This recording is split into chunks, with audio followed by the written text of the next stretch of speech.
Yes. Next question देखते हैं।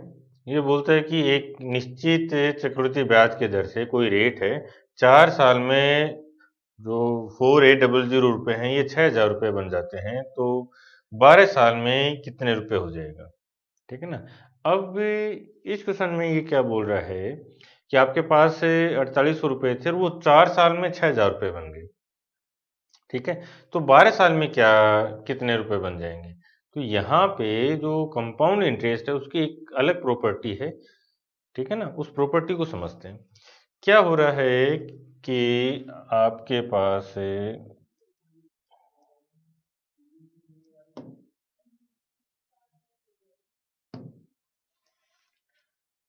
Yes, इसको देखते हैं। देखो क्या बोल रहा है कि 4800 रुपीज हैं और ये 4 साल में 6000 रुपये बन गए हैं।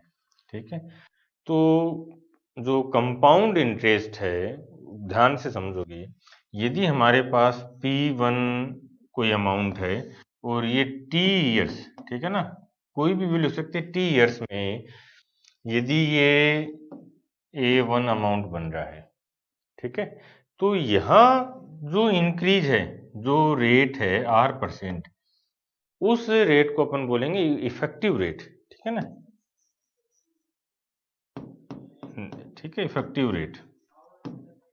जैसे हम देख चुके हैं, ये सपोज आपकी जो रेट है वो है 20% पर एनम। ठीक है ना, 20% पर एनम, और वो बोले कि ये 4 साल का टाइम ड्यूरेशन है। ठीक है ना, 4 ईयर, और जो 20% है वो है पर एनम। ध्यान से समझना है इसको। यदि अब हम क्या कर सकते हैं, देखो समझना, ये जो रेट है, कोई प्रिंसिपल था हमारे पास है, वो अमाउंट बना, रेट थी 20% पर एनम, तो हमने देखा 4 साल में जो पैसा था, ठीक है ना, ये 4 साल का टाइम है, 4 साल में वो A1 बन गया। ठीक है ना, ये हुआ 4 साल में। तो इस 4 साल का जो पीरियड है उसमें एक तो तरीका क्या, अपन 20 20 एक साल के अकॉर्डिंग फाइंड कर लें, 20 ये 4 हो जाएगा। या फिर हमें ध्यान भी है कि 20 का जो 4 साल के लिए पीरियड बनेगा वो कितना बन जाता है, 107.36%। तो हम चाहे तो इसको ये बोल दें कि पर एनम 20% है, या फिर हम ये बोल दें कि 4 साल के लिए ये 20%, सपोज वो हमें दे ही नहीं रहा है, ये उसने वैल्यू दी नहीं है, वो बोलता है 4 साल के लिए जो इफेक्टिव रेट ऑफ इंटरेस्ट है वो 107.36% है। तो अब हम क्या करेंगे, जो नेक्स्ट 4 ईयर का टाइम ड्यूरेशन होगा, जो 4 ईयर का टाइम ड्यूरेशन होगा, उस 4 साल के टाइम ड्यूरेशन के लिए भी, 4 साल का जो नेक्स्ट टाइम होगा उसके लिए भी जो रेट ऑफ इंटरेस्ट है, इफेक्टिव रेट, वो ये आ रही रहेगी, यानी 107.36%।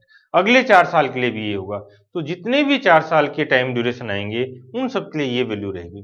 अब इसको जनरलाइज बोलें तो हम ये बोल सकते हैं कि टी ईयर्स के लिए यदि वो रेट R% है, तो नेक्स्ट टी ईयर्स के लिए भी वो रेट R% ही लगेगी। ये पॉइंट समझ में आया?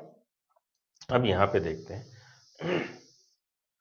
ये देखो, 4 ईयर्स की बात कर रहा है, 4800 रुपये हैं, वो 6000 रुपये बन गए, तो 1200 रुपये बढ़ गए, 4800 रुपये रेट, इफेक्टिव रेट कितनी है, 25%। अब इस 25% का मतलब ये नहीं है कि 1 साल के क्या है, 2 साल के क्या है, 3 साल के लिए क्या होगा, 4 साल के लिए क्या होगा, उस चीज में हमें जाने की जरूरत ही नहीं है। क्यों? क्योंकि हमने देखा ये जो एक एक टाइम पीरियड है 4 साल का, ठीक है ना, इसको टाइम पीरियड बोल रहे हैं टी। इस एक टाइम पीरियड के लिए, जो 4 साल का एक टाइम पीरियड है, इस टाइम पीरियड के लिए इफेक्टिव रेट ऑफ इंटरेस्ट 25% है, तो नेक्स्ट 25% ही रहेगी 4 साल के लिए। ठीक है, और नेक्स्ट 4 साल के लिए भी 25% ही रहेगा। ये समझ में आई? ये एक कॉन्सेप्ट कई बार क्वेश्चंस आते हैं यहाँ से, एसएससी में आए हुए हैं। अब यहाँ पे समझते हैं भी इसको आगे कैसे सोल्व करेंगे। अब तो परसेंटेज इंक्रीज करना है, तो ये 6000 हो गया, 6000 का 25% कितना हो जाएगा, 1500। तो ये 6000 था और यहाँ ये बढ़ के 1500 बढ़ के 7500 हो गए। अब 7500 का 25% और फाइंड करना है। अब यहाँ ध्यान से समझोगे, यहाँ पे अब 7500 का 25% वैसे कोई दिक्कत नहीं है, अपन आसानी से फाइंड कर सकते हैं, लेकिन जो इंफॉर्मेशन हमने फाइंड कर ली है कैसे उस इंफॉर्मेशन को काम में लिया जाए वो चीज समझते हैं।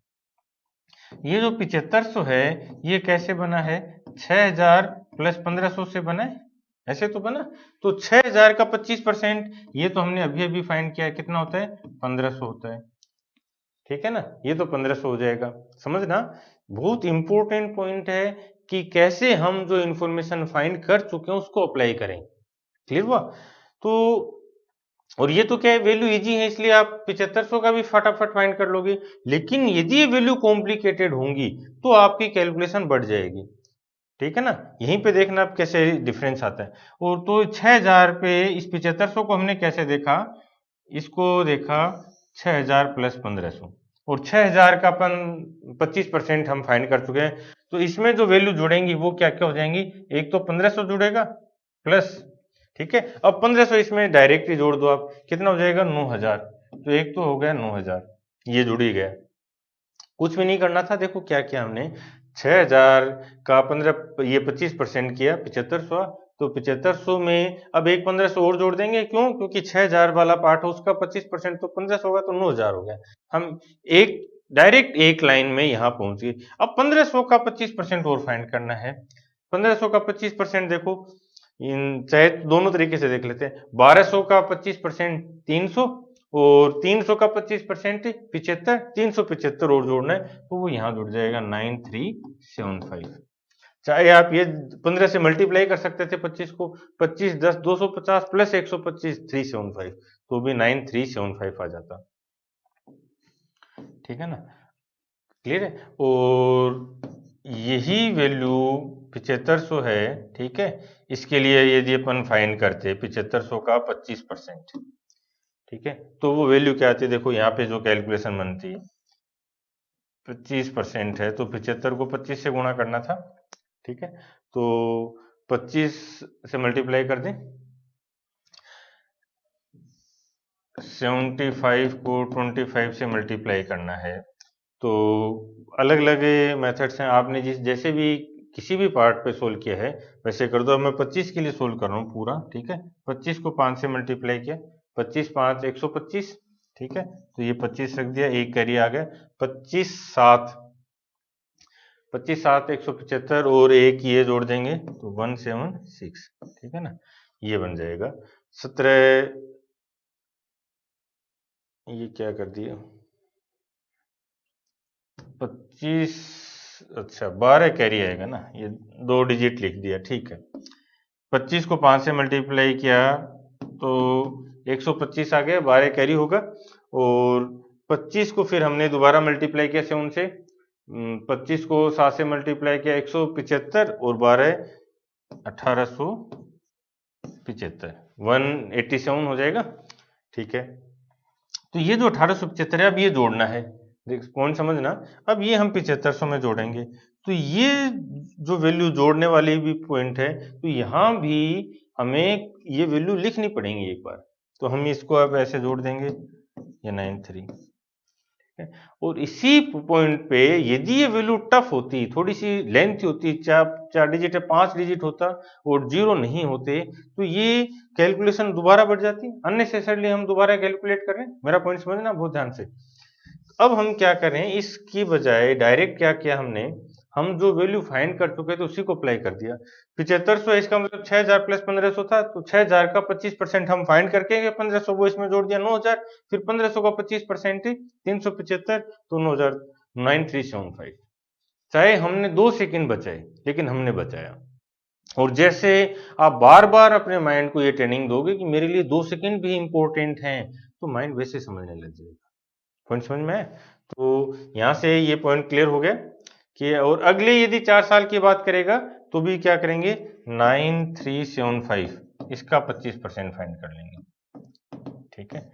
अब एक चीज ऑप्शंस पे भी जा सकते हैं अपन, देखो यहां से 7500 बना लिया था, 7500 का 25% और जोड़ना है, तो लगभग जो वैल्यू जुड़ेगी वो 8000 के अकॉर्डिंग, देखो एक बार ऑप्शंस पे जा रहे हैं अपन इस बार, 7500 का 25% फाइंड करके ऐड करना है, ये हुआ ना। तो 8000 होती है वैल्यू, तो 25% 2000 होता, इसका मतलब है ये 9500 होता, लेकिन क्योंकि हमने तो 8000 के अकॉर्डिंग फाइंड किया था, सही है ना, तो 8 ये यहां से 2000 जोड़ देते तो 9500 से कम होगी वो वैल्यू, ठीक है। ये नहीं हो सकती, 7000 नहीं हो सकती, ये नहीं हो सकती, डायरेक्ट आना। इन पे भी वर्क करना है। पहले राउंड में पहले 2-3 तरह से जब आप सोल्व करो, तो पहले तो आप इसको पूरा कैलकुलेट करो, ठीक है ना। पहले पूरा कैलकुलेट किया, फिर हम देखेंगे और क्या क्या कर सकते थे। और जब आप कॉन्फिडेंट फील करने लग जाओ कि हाँ मैं इन मेथड्स पे अब कॉन्फिडेंट फील करता हूं, मैं एफिशिएंट फील करता हूं, प्रैक्टिस कर चुका हूं, तब इस पार्ट को अपन रिवर्स कर देंगे। क्या, पहले पहले आप डायरेक्ट सोल्व करने की कोशिश करोगे, क्लियर है कि क्या रेंज में जा रहा होगा, क्या मेरा आंसर कैसे आएगा, चाहे तो वो अप्रोक्सीमेशन हो चाहे वो डिजिट सम हो, ठीक है। तो पहले आप आंसर दोगे, फिर उस आंसर को चेक करोगे पूरे मेथड से। पॉइंट समझ में आ गया, ठीक है ना। तो दो दो फेज बनेंगे। देखो पहला फेज क्या बनेगा, पहले इस फेज में जब आप पहली बार कर रहे हो, जो मैं मेथड समझा रहा हूं, तो पहले आप उसको कंप्लीट सोल्व करोगे, ठीक है। अपनी थॉट प्रोसेस डेवलप करोगे कि थॉट प्रोसेस क्या बनती, कॉन्सेप्ट को सीखोगे कि यहाँ पे ये कॉन्सेप्ट है, और पूरा सोल्व कंप्लीट सोल्व किया, आपने आंसर कर दिया, जो जनरली हर कोई लड़का करता है। फिर हम क्या करेंगे, सेकंड इसी क्वेश्चन पे दोबारा दोबारा इसी क्वेश्चन को सोल्व करेंगे। एक बार कर लिया हमने, फिर उसी टाइम दोबारा करेंगे। फिर हम इस पे सोचेंगे कि क्या मैं अप्रोक्सीमेशन लगा सकता था, क्या लास्ट डिजिट लग सकती थी, क्या रेंज, डिविजिबिलिटी या डिजिट सम भी अप्लाई कर सकते थे, ठीक है। और वहां पे इस पे आप 10-15 मिनट का टाइम दोगे, ये हुआ। फिर आपने इस पे जो मैं मेथड्स बता रहा हूं उन पे वर्क करोगे, क्लियर हुआ।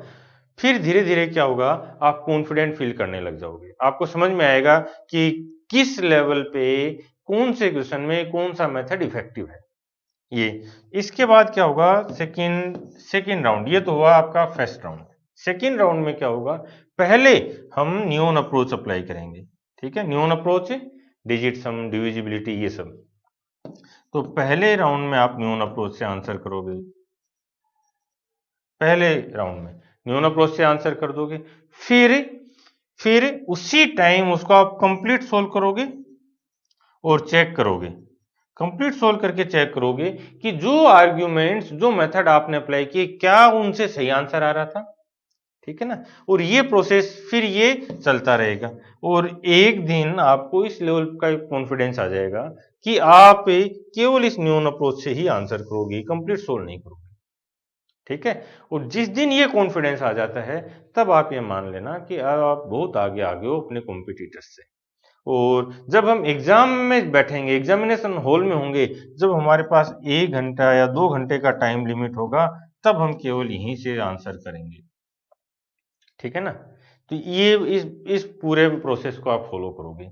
अभी हमारे पास टाइम है, कोई जल्दी नहीं है, ठीक है ना। ये समझ में आ गया। यदि टी टाइम है तो इफेक्टिव रेट 8% है, तो उस टी टाइम के लिए वो इफेक्टिव रेट 8% बनी रहेगी। आगे देखते हैं, ठीक है। ये बोलता है 2 साल में 9 टाइम्स हो गया, यानी 1 रुपए थे वो 9 रुपए हो गए 2 साल में, तो स्क्वायर है, तो दोनों स्क्वायर हो गए, 1 रुपए से 3 रुपए बन गए 1 साल में, यानी 2 रुपए का हमें ब्याज मिल गया 1 रुपए पर। तो 1 रुपए पर 2 का मतलब है 200% की रेट है, ठीक है। आओ देखो, ये बोलता है कि 1 रुपए थे वो 9 रुपए बन गए, तो 100 रुपए हैं वो क्या बनेगा, ये है ना 2 साल में। इसको सोल्व करना है, इस स्क्वायर को हटा दिया तो 3/1 हो गया, इधर 100 प्लस आर हो गया, ये 100। यदि ये 100 है तो आर की वैल्यू कितनी आ गई, 200%, ये होगा ना, तो 300 बन जाएगा ये, ठीक है। अब क्या, यहां से क्या करना है, यहां से क्या, पहले एक बार आप जब कर रहे हो तो इसको ये स्टेप्स लिख लो, ठीक है। और यदि आप कॉन्फिडेंट फील करने लगो, जैसे बहुत से बच्चों के मैसेज आए कि सर हम ये इस लेवल पे आ गए कि हमें लिखने की रिक्वायरमेंट नहीं है, हम हमारे थॉट प्रोसेस से आंसर करने लगे 80-70% क्वेश्चंस को। अच्छी बात है, आप उन 70-80% में, जैसे सपोज ये क्वेश्चन था, इसमें आपको अपना थॉट प्रोसेस मिल गया है, ठीक है, तो फिर पहले आप थॉट प्रोसेस से सोल्व कर दो और फिर एक बार ये भी लिख लेना, ठीक है ना। अभी हमारे पास टाइम है, मैं बोल रहा हूं बार बार, एक बार ये लिख लेना। क्यों? क्योंकि ये एक बार आपने लिखा है तो आपके माइंड में ये पिक्चर सेट हो जाएगी। फिर क्या होगा, जैसे मान लो ये वैल्यू चेंज होती है, सपोज ये 16 बन जाएगा यहाँ पे, तो भी हमारी समझ में आ जाएगी। कितना हो गया? 300%। 300 हो गया ना, ये वैल्यू 4 बनेगी, ये 300 बन जाएगा। यदि फिर वो बोलता है कि ये 4 है वैल्यू, ये 4 है, ठीक है, तो ये वैल्यू कितनी हो जाएगी? 100% हो जाएगी। ऐसे एक दो वैल्यू आप खुद भी अपनी तरफ से जता के देखोगे कि ये बनता तो क्या बनता, ये वैल्यू होती तो हम कैसे आंसर करते। उसके बाद आप बिल्कुल परफेक्शन की तरफ चल रहे हो, ठीक है ना। और आप प्रीवियस ईयर करके देखोगे ना, देखो ना, मैं तो बोल रहा हूँ प्रीवियस ईयर करके देखो। और इसमें भी बहुत से बच्चों के वो कमेंट आए थे कि सर हम प्रीवियस ईयर कर रहे हैं और कॉन्फिडेंटली हो रहे हैं, होंगे। और अभी तो यार मैंने कुछ ज्यादा कुछ करवाया नहीं है, बहुत बेसिक बेसिक सी चीजें और कॉन्सेप्ट की चीजें बता रहा हूँ, एप्लीकेशन बता रहा हूँ। जब हम टफ क्वेश्चंस करेंगे उनमें, और ये जो एप्लीकेशंस कॉन्सेप्ट अपन सीख रहे हैं, उन एप्लीकेशंस को टफ क्वेश्चंस में अप्लाई करना बताऊंगा, तब आपको एक्चुअल में वो फीलिंग आएगी कि हाँ, अब हम बहुत डिफरेंट फील कर रहे हैं, समझ रहे हो। और जो आपका एसएससी का लेवल है वो तो यहीं से सोल्व हो रहा है, आप करके देख लेना। कोई भी प्रीवियस ईयर के पेपर्स की बुक ले लो, जो मेथड्स मैं बता रहा हूँ आप वो थॉट प्रोसेस अप्लाई करना, सारे क्वेश्चन हो जाएंगे। लेकिन हमें तो जीतना है, और उस जीत को स्थायी बनाना है। 100% श्योरिटी के साथ हम जीतेंगे। इसके लिए हम सेकेंड राउंड थर्ड राउंड में बहुत अच्छे क्वेश्चन भी करवाऊंगा, जहां पे इन कॉन्सेप्ट को अप्लाई करेंगे, जो देखने में टफ नजर आएंगे। यदि आप उनको पूरे मेथड से सोल्व करोगे तो बहुत लंबा टाइम लगेगा, लेकिन हमारे थॉट प्रोसेस से बहुत आसानी से सोल्व हो जाएंगे। उस लेवल तक जाने के लिए आपको ये क्वेश्चंस और प्रीवियस ईयर क्वेश्चंस, इन पे एफिशिएंटली वर्क करना है। आओ, ये भी मैं डायरेक्ट बता रहा हूं, अब समझ में भी आ गया होगा आप लोगों को भी।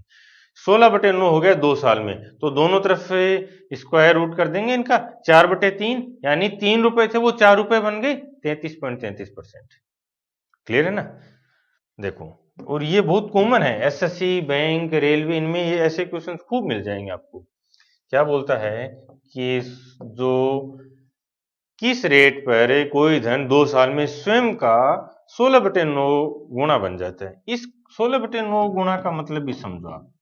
इस 16/9 टाइम 16/9 टाइम्स जब ये वर्ड काम में लेता है, तो उसका मतलब है कि 9 रुपए थे हमारे पास, ठीक है ना, हमारा प्रिंसिपल 9 रुपए था और वो 16 रुपए अमाउंट में बन गए। मूलधन 9 रुपए, 16 रुपए मिश्र धन बन गए, इसका मतलब ये होता है, ठीक है। तो हम इसको डायरेक्टली लिख सकते हैं, देख सकते थे कि 16/9 है, और ये 2 साल की बात करें तो ये स्क्वायर की फॉर्म है, 100 प्लस r/100, तो दोनों तरफ स्क्वायर रूट कर देंगे।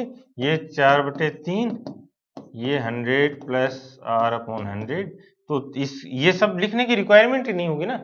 अब ये समझ में आ गया, 4 बन गए जो 3 था, यानी जब हमारे पास 3 रुपए थे तो 4 रुपए बन गए, यानी 3 रुपए पर 1 रुपए का ब्याज मिला है, तो रेट क्या है? 33.3%। पॉइंट समझ में आ गया? ऐसे ही एफिशिएंट बनते जाना है। हर एक छोटे छोटे स्टेप्स होती हैं, ऐसा नहीं होता कि एक दिन चमत्कार होगा और आप इंस्पेक्टर बन जाओगे, नहीं। कंटिन्यूअस एफर्ट्स हैं, हर दिन छोटे छोटे कदम रखते जाना है, अपनी मंजिल की तरफ बढ़ते जाना है। चाहे एक क्वेश्चन आपने थॉट प्रोसेस से किया, 5 क्वेश्चन किए, लेकिन वो भी आप आगे बढ़ रहे हो। आगे चलें, आओ देखो, किस रेट पर कोई धनराशि 3 साल में 8 गुना हो जाएगी। 3 साल है मतलब क्यूब है, और 8 किसका क्यूब है? 2 का क्यूब है, तो 1 रुपए था वो 2 रुपए बन गए। 100%, 100%। इसमें है ही नहीं, क्या करें, आंसर तो 100% ही है। चलो एक बार चेक कर लेते हैं, फिर भी जब ऑप्शन नहीं दे रहा है तो। ठीक है, ये बोलता है कोई धनराशि है, 1 रुपया था वो 8 गुना हो गया, यानी 8 रुपए बन गए। ठीक है ना। अब यहाँ पे ये नहीं करोगे x था वो 8x हो गया, ऐसे तो सोचना ही नहीं है। क्यों मैं x को जबरदस्ती घसीट रहा हूं? देखो क्यों नहीं लिया, ये x लिखा, ये x लिखा, और अब ये x कैंसिल होगा तो मैं पहले तो इसको लिखूंगा फिर इसको कैंसिल करूंगा, समझ रहे हो? नहीं, ऐसे नहीं करना। तो हमने देखा कि 1 रुपए था वो 8 रुपए बन गए, 3 साल की बात हो रही है। तो ये 100 है तो 100 प्लस r, यहां से इसका भी क्यूब रूट कर दें तो ये 2 हो गए। अब ये जो विजन या जो चीजें मैं आपको समझाना चाह रहा हूं, यदि आप वो सारी चीजें समझ पा रहे हो तो एक दिन ऐसा आएगा कि जब आप इस क्वेश्चन बनाने वाले के, जो आपका पेपर सेट करेगा, पेपर बनाने वाले के साथ रेजोनेंस में आ जाओगे। आप समझ पाओगे कि वो कौन सी वैल्यू दे रहा है और उस वैल्यू का मतलब क्या है। और जिस दिन आप इस रेजोनेंस में आते हो, ठीक है ना, जिस दिन आप मेरे साथ रेजोनेंस में आते हो, उस दिन फिर आपका थॉट प्रोसेस वर्क करेगा। फिर आपको ये कंफ्यूजन नहीं होगा कि ये क्या वैल्यू दे रखी है, इसका मैं क्या करूं। समझ रहे हो? आओ देखो, तो ये 100 प्लस r अपॉन 100 है, ठीक है। यहां से अब अपन इसको कंपेयर कर लें, तो डायरेक्ट भी बता सकते थे, 1 2 बनाया नहीं, 1 रुपए का ब्याज मिला 1 रुपए पर, तो 100% है। यहां भी देख लो, चलो ये 100 हो गया तो ये 200 हो गया। अब 200 है ये पूरी वैल्यू, तो 100 ये है, तो रेट कितनी है? 100%, ठीक है। तो इसमें कहीं भी नहीं दे रखा है, ये बोनस है आपका, ठीक है। एक चीज और, एसएससी में मेंस लेवल पे बात कर रहा हूं मैं, प्री की तो बात ही छोड़ते हैं अपन। मेंस में हर साल 4 से 5 क्वेश्चंस गलत आते हैं, ठीक है। चाहे तो उनकी लैंग्वेज में एरर हो, चाहे उनके ऑप्शन ही नहीं मैच करें। ये आप देखोगे 2010 से आप चेक कर लेना, हर साल 4-5 क्वेश्चंस में एरर आती है, ठीक है ना, हर साल आती है। और ऐसे भी केस आते हैं जब चारों में से कोई ऑप्शन आपका मैच नहीं करता, ठीक है। अब यहां पे यदि आप कॉन्फिडेंट हो, आप कॉन्सेप्चुअली स्ट्रांग हो, तो आपको ये डर नहीं होगा कि आपने एरर की है। ये तो बहुत छोटा सा क्वेश्चन था, कई बार कैलकुलेशन भी होती है, तब उसमें क्या होता है, जो कमजोर होता है, जो कॉन्फिडेंट नहीं होता, वो इस क्वेश्चन को 3 बार सोल्व करता है, ठीक है। और उसका कॉन्फिडेंस वहीं पे खत्म हो जाता है। क्यों? क्योंकि उसने इसको 3 बार सोल्व किया, पहली बार सोल्व किया आंसर नहीं आ रहा, तो पहला पहला मन में क्या इंप्रेशन बनता है कि यार मेरी कोई एरर होगी होगी इसलिए आंसर नहीं आया, एक चीज। दूसरा, जब उसने दोबारा सोल्व किया फिर भी नहीं आ रहा है, तो फिर क्या होता है, घबराहट शुरू होती है कि यार ये इतना आसान सा क्वेश्चन है, आसान सा क्वेश्चन है और मेरा आंसर मैच नहीं हो रहा है। फिर वो घबराहट, फिर क्या साइकोलॉजिकल लेवल पे आ जाती हैं चीजें, फिर घबराहट शुरू होती है। फिर वो तीसरी बार करता है, फिर नहीं होता, ठीक है। तो फिर एक फ्रस्ट्रेशन भी आ जाता है, घबराहट घबराहट भी है, फ्रस्ट्रेशन भी, कि ये क्वेश्चन मेरे से सोल्व नहीं हो रहा है। और इस क्वेश्चन का, इस घबराहट का जो असर है वो पूरे पेपर में होता है, 2 घंटे तक ये चीज दिमाग से नहीं निकलती। इसलिए जब भी ऐसा हो कि आप मान लो एक बार में आपका आंसर नहीं आया, ऑप्शन मैच नहीं कर रहा है, तब भी आपको कॉन्फिडेंट रहना है। लेकिन यदि आप मान लो ये लगता है कि मैं एक बार और चेक कर लूं, और यदि आपने एक बार और चेक कर लिया है, ठीक है, तो फिर आप श्योर हो जाना कि मैंने सही किया है, यहां पे एरर होगी, ठीक है ना। और इस क्वेश्चन को यहीं पे छोड़ दोगे, फिर पूरे टाइम ये घूमना नहीं चाहिए कि यार उसका आंसर मैच नहीं कर रहा था, नहीं, इसको यहीं पे कंप्लीट करो, खत्म करो, है जो भी है, कोई फर्क नहीं पड़ना। एक क्वेश्चन था, मैंने अपने लेवल पे कर दिया बेस्ट, फिर आगे बढ़ना है, ये ध्यान रखना। अब क्या होता है, पेपर अटेम्प्ट करने की भी बहुत से अलग अलग स्किल सेट होता है, ठीक है ना, वो सब अपन डिस्कस करेंगे। पहले मैं आपको एक बार कॉन्सेप्ट करवा देता हूँ, यहाँ जो चीजें ऐसी आती चलेंगी मैं वो बताता भी चलूंगा। अब ये डायरेक्ट कर दोगे 2 सेकेंड, जस्ट 2 सेकेंड्स। मैं बोल रहा हूं, यदि मिश्र धन 2 साल बाद चक्रवृद्धि ब्याज की दर से धनराशि का 2.5 गुणा हो गया तो रेट परसेंट क्या है? 2.5 यानी 15 का स्क्वायर यानी 1.5, 50% आंसर। ये जो रैपिड फायर राउंड है ये भी चलेंगे, जो प्रीवियस ईयर के क्वेश्चन है वहां भी चलाऊंगा। लेकिन उससे पहले मैं चाहता हूं कि आप कॉन्सेप्चुअली इन जो वीडियो में दे रहा हूं उनको 3-4 बार रिवाइज कर लो, ठीक है ना, 3-4 बार रिवाइज कर लो। आप हर एक चीज, मैं एक एक चीज जो बताना चाहता हूं उस पे आप एफिशिएंट बन जाओ। देखो, कोई धनराशि 3 साल में 1.331 गुणा हो गया, इसका मतलब समझ में आ गया, 11 का क्यूब है, नीचे 10 का क्यूब हो जाएगा, तो 10 से 11 बन गया 10%। और ये तो वैसे भी ध्यान में ही था हमें, ये तो याद ही हो गया, ठीक है ना। अब समझ में आया, जब मैं बोलता हूँ याद कर लेना है तो उस याद करने का मतलब ये था कि मैंने वो क्वेश्चन सोल्व किया था, मुझे याद हो गया है, ये रटना नहीं है, समझ रहे हो ना।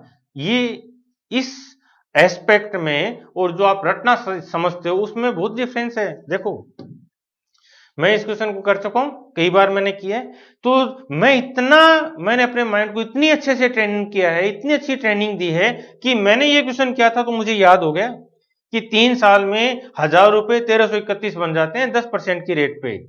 समझ रहे हो, मैंने ये ट्रेनिंग दे रखी है मेरे माइंड को, तो मुझे याद था। जैसे ही इसके अलग अलग एस्पेक्ट आए, अलग अलग जगह पे हमने इस चीज को अप्लाई किया, तो वहां पे फिर मैं रिलेट भी करता गया, और वो एक ऐसा माइंड के ऐसा प्रोसेस बन गया कि मुझे चीजें याद हो गई, और फिर मैं इनको अलग लेवल पे एक विजन डेवलप करूंगा और अप्लाई भी कर दूंगा।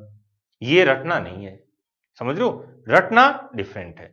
रटने का मतलब क्या होता है कि आप बस इसको ये कर रहे हो कि ऐसा है इसलिए ये है, इसलिए ये है, इसलिए ये है, नहीं, वो प्रोसेस इफेक्टिव नहीं है। रटने का मतलब तोते की तरह रटना, वो इफेक्टिव नहीं है।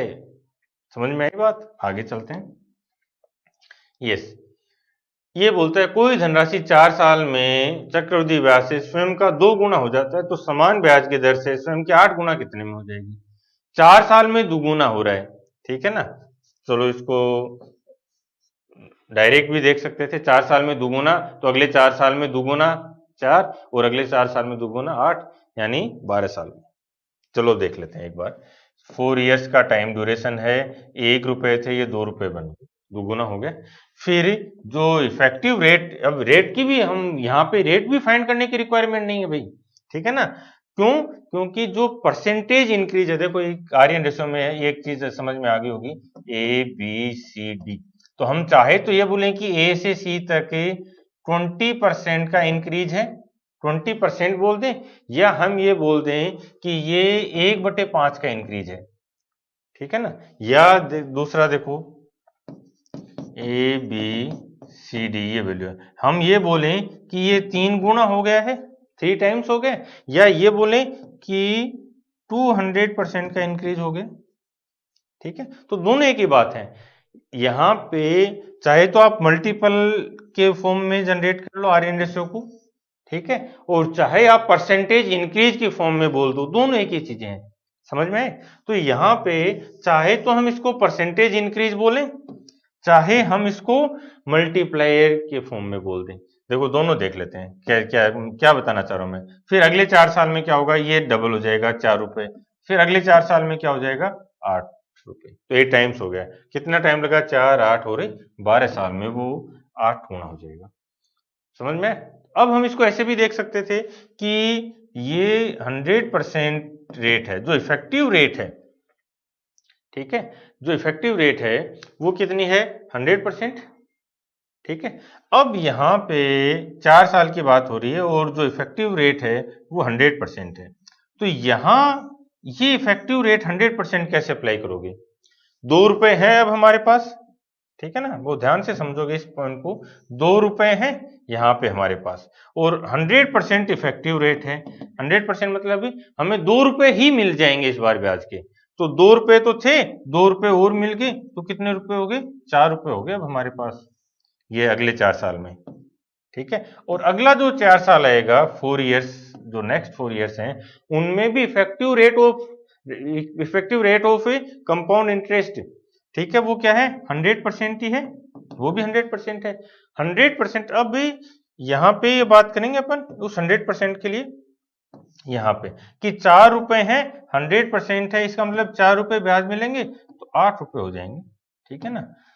तो ये इफेक्टिव रेट है, ये 100% है, ये तीनों में 100% हो रहा है, यानी जो हमारे पास मूलधन है उतना मूलधन और मिल जाए, उतना ब्याज मिल जाएगा। यहां हमारे पास 1 रुपया था, तो 1 रुपया ब्याज मिल गया तो 2 रुपए हो गए। फिर अब हमारे पास 2 रुपए हैं, तो 2 रुपए ब्याज मिल गया तो 4 रुपए हो गए। अब यहाँ पे 4 रुपए हैं, तो 4 रुपए ब्याज मिल जाएगा, 8 रुपए हो गए। तो चाहे तो अब आप क्या कर सकते हो, समझोगे इस पॉइंट को, चाहे तो अब आप क्या कर सकते हो, इसको इफेक्टिव रेट ऑफ परसेंटेज में कन्वर्ट कर दो, और चाहे आप इसको जो मल्टीप्लायर है, कोई एक कांस्टेंट मान लो आप, ठीक है। इसको जनरली जो ये जो फॉर्म है इसको मैं आर्यन कांस्टेंट बोलूंगा।